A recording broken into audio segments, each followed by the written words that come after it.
conheci o Haddad, ele dizia que ele não seria candidato a nada, que ele estava ali como ministro da Educação, que aliás a gente ajudou ele a ser, né?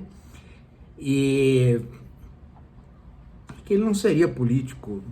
E logo depois a gente viu que não era nada disso, né? Que ele tinha como objetivo carreira política, sim.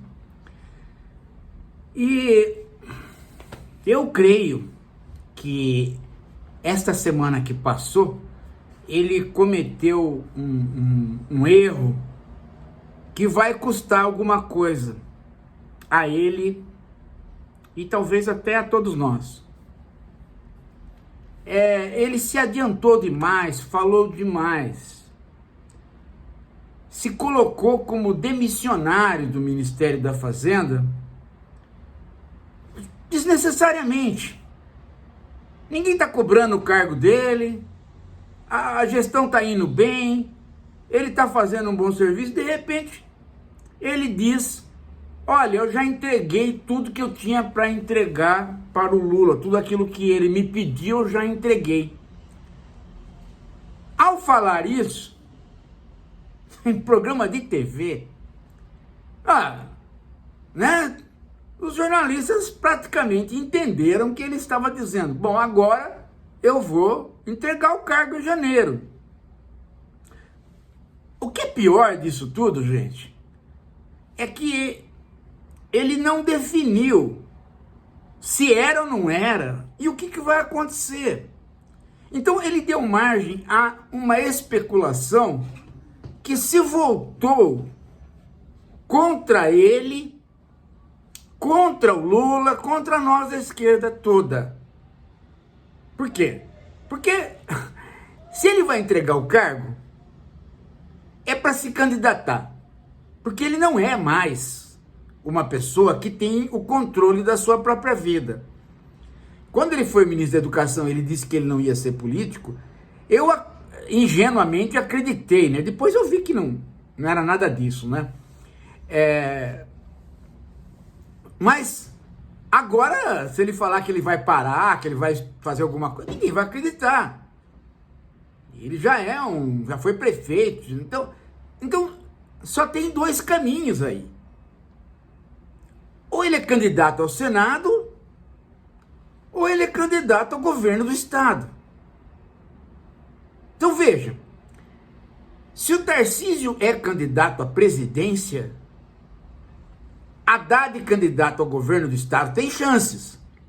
Isso obriga o Tarcísio a voltar. Isso obriga o Lula a disputar sozinho. O Tarcísio disputar o governo de São Paulo para não deixar o Haddad entrar. O resultado disso, gente, é que todas as baterias de hoje se voltaram contra ele. E de uma maneira sorrateira. Vejam só. A manchete da Folha de São Paulo num domingo, 16 de novembro. Isso era para ser uma nota desse tamanhinho assim, lá na rodapé. É uma manchete. Olha como que detonou toda uma estratégia, né, dos setores conservadores, dos setores neoliberais, já estão todos alvoroçados. E aproveitaram uma fala mínima do Haddad, que seria um nada, para detonar toda uma bateria contra ele. Completamente injusta. Olha só a manchete, eu vou ler aqui para vocês, não acreditem que isso seja uma manchete. Nenhum jornal de economia faria isso. Aqui, ó, a manchete de hoje, na Folha de São Paulo. Quase 7 da noite tá essa manchete ainda. Especialistas contestam fala de Haddad sobre a inflação. Olha o tamanho da manchete. Tem mais! Na manchete ainda. Apenas 0,2% mais alta, com a Selic baixando para 12%. Esta é a manchete. A manchete, além de falar que contesta a fala de Haddad, ainda põe a fala do Haddad. Vocês já viram um jornal fazer uma manchete desse tamanho? Ninguém lê isso. Ninguém se interessa por isso. Isso não é manchete de jornal, isso só é manchete de jornal quando está determinado por setores políticos muito bem organizados, no sentido de ataquem agora o Haddad. É agora, hoje.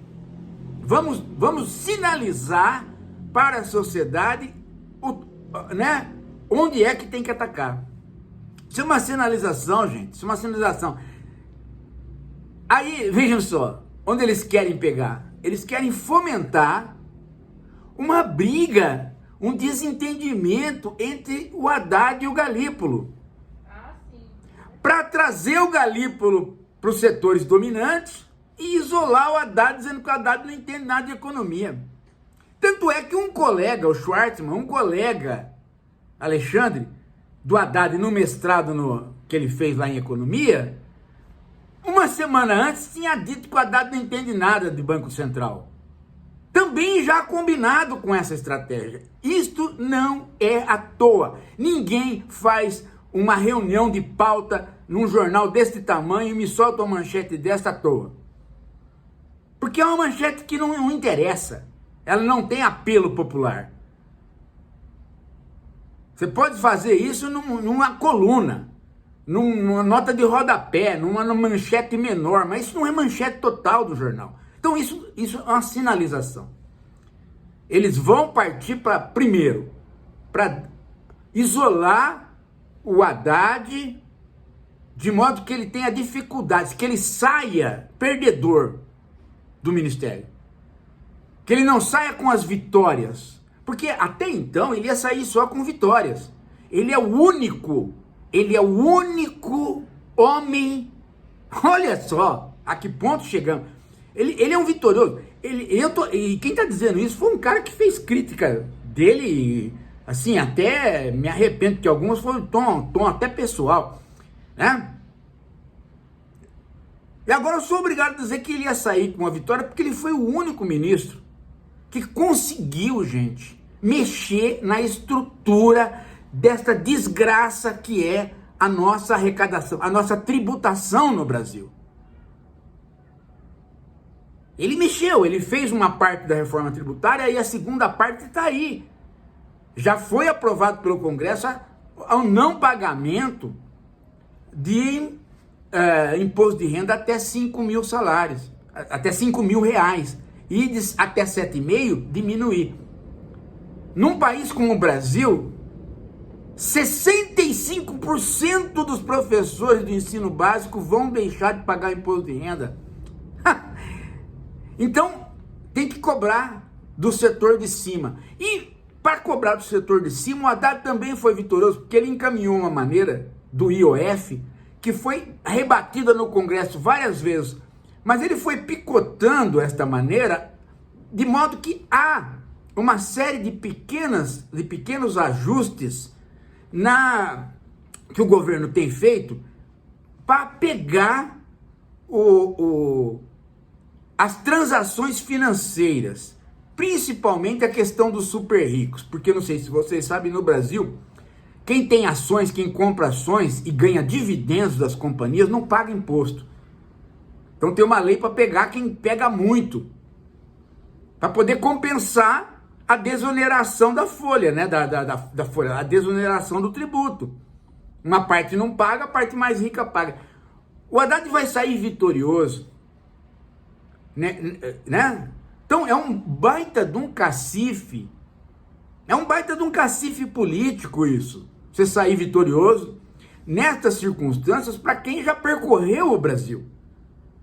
Para quem já percorreu o Brasil, já foi candidato e agora sai com essa vitória, então não pode sair com essa vitória. Então todas as baterias se voltaram contra ele hoje. por conta dele se adiantar uma coisa que ele não precisava se adiantar.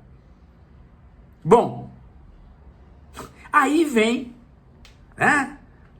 Já que, então não pode, veja só, a ideia é mentira do Haddad que se baixar 2%, se baixar 2% não, se baixar de 15% para 12% os juros, o aumento na inflação é só 0,2%. É isso que eles estão dizendo, que isso é mentira, que o Haddad errou. E aí a Folha de São Paulo faz uma reportagem com mais de 12, que eles chamam de especialistas. Vocês nunca vão descobrir quem são essas pessoas, porque são nomes que eles vão pegando. Telefona pro cara, o cara fala, não é bem assim. Telefona pro outro, não é bem assim. É assim que se faz reportagem. E uma frase de cada um. Uma frase de cada um para dizer que pessoas especialistas dizem que o ministro está errado. Que se baixar de 15% para 12% os juros, na taxa Selic, o aumento vai ser muito maior, vai ser de, não 0,2%, mas vai ser de 0,75%, 85%, quase 1% de inflação, o que não pode, porque depois desencadeia. E aí já começa o terror, né? Já começa a fazer o terror.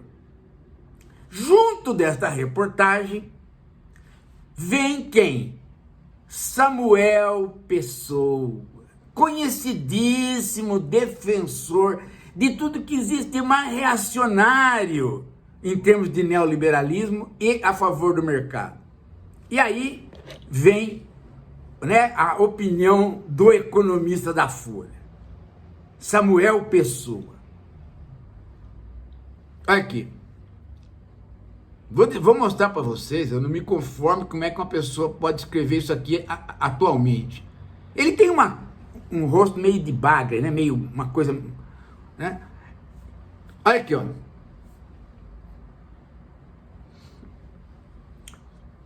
O fato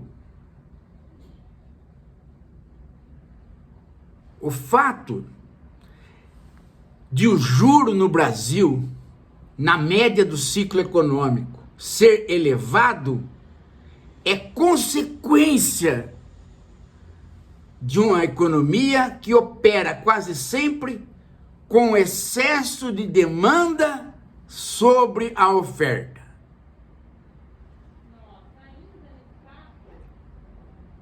Pronto, então, estamos pedindo produtos e não os encontramos no quantidade que a gente quer. A gente quer comprar, a gente tá cheio do dinheiro e quer comprar, mas não tem. Então, os produtos ficam muito caros. É por isso que tem inflação no Brasil. Tô te falando. Não, aí ele vem. A taxa de poupança é muito baixa. Ué, não dá para entender. Se não tem o produto que a gente quer comprar, a gente deveria poupar. Então como é que é muito baixa a taxa de poupança? É porque não sobra dinheiro, por isso que a taxa é muito baixa. E temos que recorrer permanentemente à poupança externa. Mesmo agora, em que pese o superávit da conta do petróleo, temos um déficit externo de 3,6% do PIB. De novo, o déficit. De novo, o Estado gasta muito. Mas eu vou continuar, porque não é só isso. Hoje, Samuel Pessoa, ele estava encapetado. Hoje, o ânus dele estava pegando fogo, né? Estava turbinado. Olha só. Aumentar... Olha só, o que faz o gasto primário? Olha como é que ele faz o gasto primário do Brasil. Nos 21 anos, de 93 a 2024, o salário mínimo cresceu 156%. A produtividade de hora trabalhada cresceu só 34%. E a de um trabalhador, 24%. No período, a jornada média de trabalho caiu 43 horas por semana para 38, redução de 12%. Ou seja,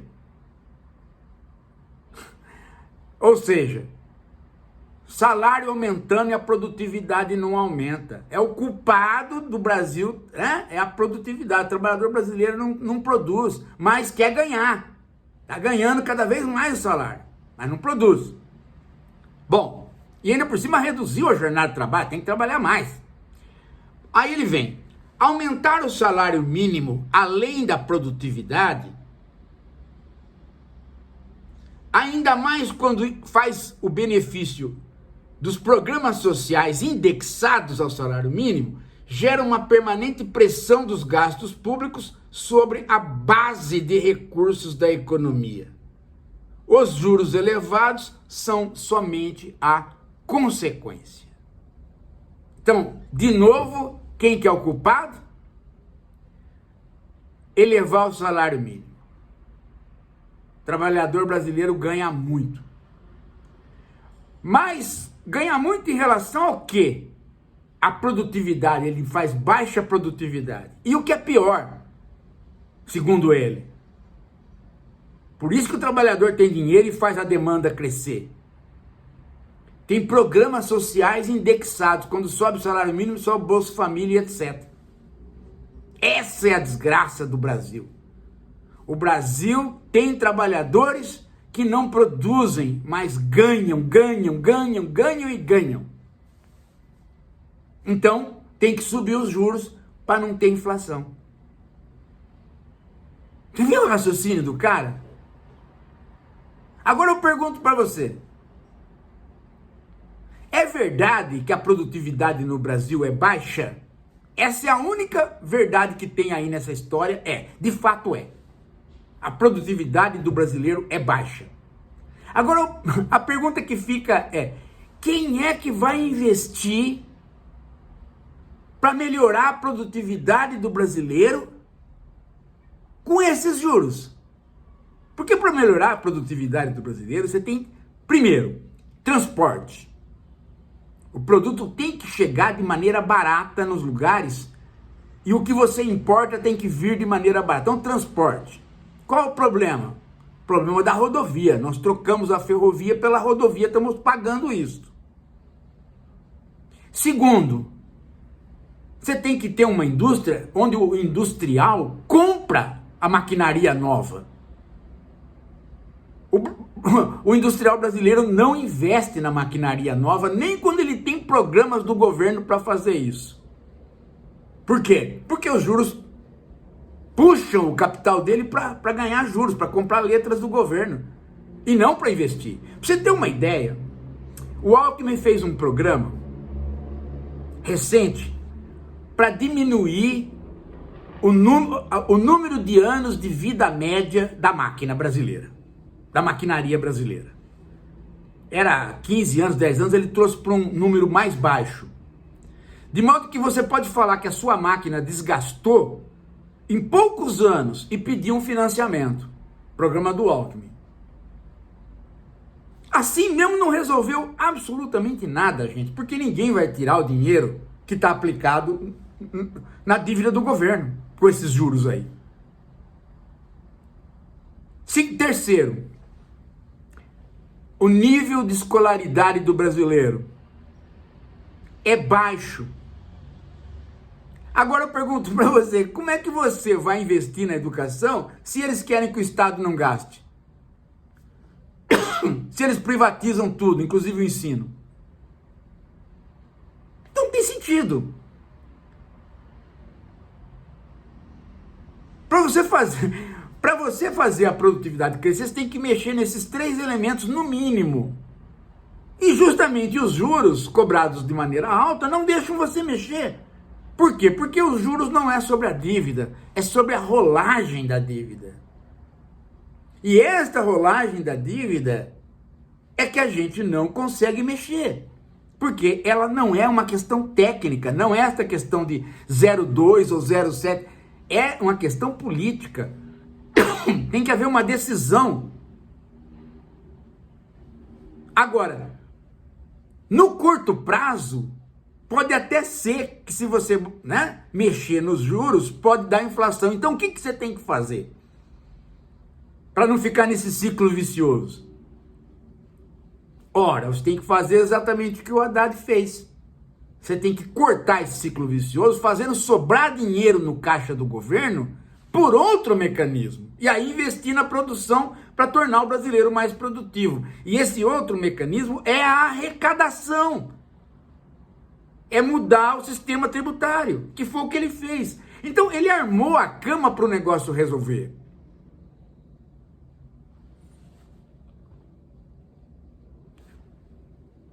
Mais um tempo de governo de esquerda e a gente resolve. Mais um pouquinho, gente. Mais um pouquinho e a gente resolve. Porque depois que passar a mudança tributária, as outras questões vão ser secundárias, porque você vai sobrar dinheiro para você investir na produtividade do brasileiro. Aí se não investir também, aí é outra coisa. Mas pelo menos a gente sabe que o caminho é esse. Porque esse negócio de você ficar baixo, porque não posso baixar o juro porque sobe a inflação. Bom, então onde eu mexo? Eu tenho que mexer.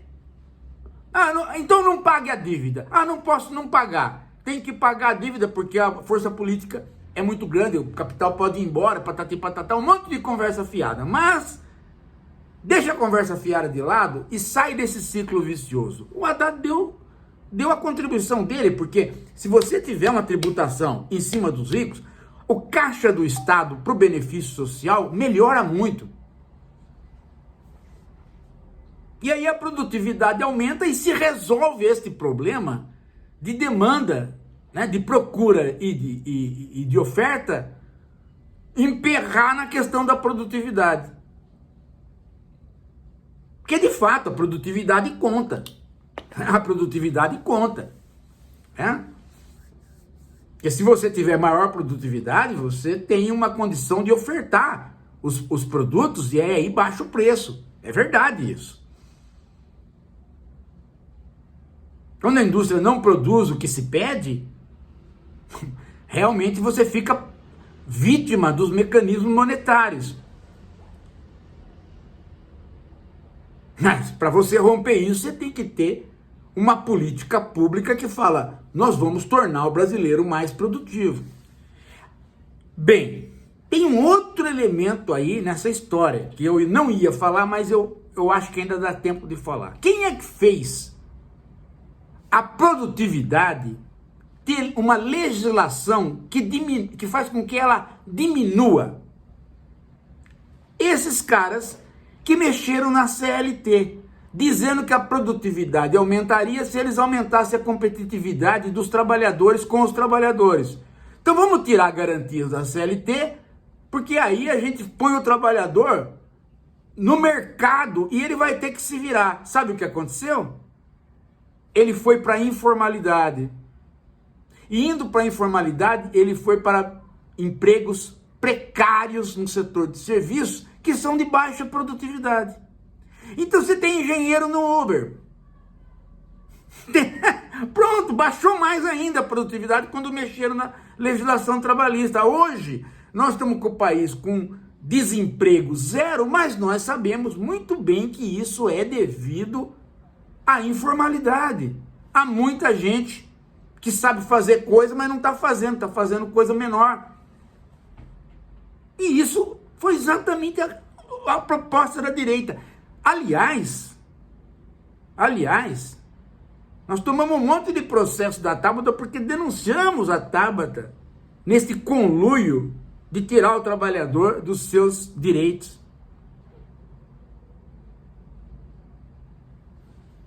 É isso, gente. Acho que eu consegui explicar para vocês. Se vocês tiverem dúvida, perguntem e procurem entender este Brasil, né? Procurem entender os impasses desse Brasil em vários setores por conta deste impasse central na economia.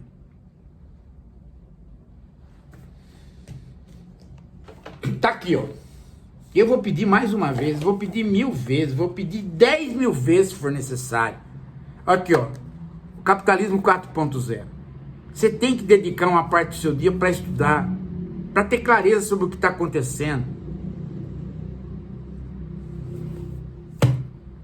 E não caia na conversa fiada de gente desesperançada. tá? Não caia. A esperança é um dom humano.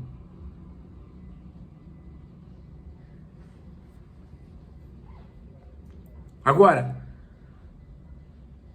se você tiver a noção das coisas, né, você não tem só a esperança, você tem o mecanismo de mudar as coisas. Por isso que a gente está falando para você estudar. E esse livro é fácil, gente.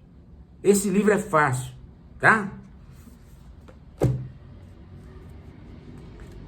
Eu estou me esgoelando aqui para escrever um artigozinho sobre a questão das máquinas, né? Terminando, eu ponho aí para vocês. Daqui a pouco a gente volta.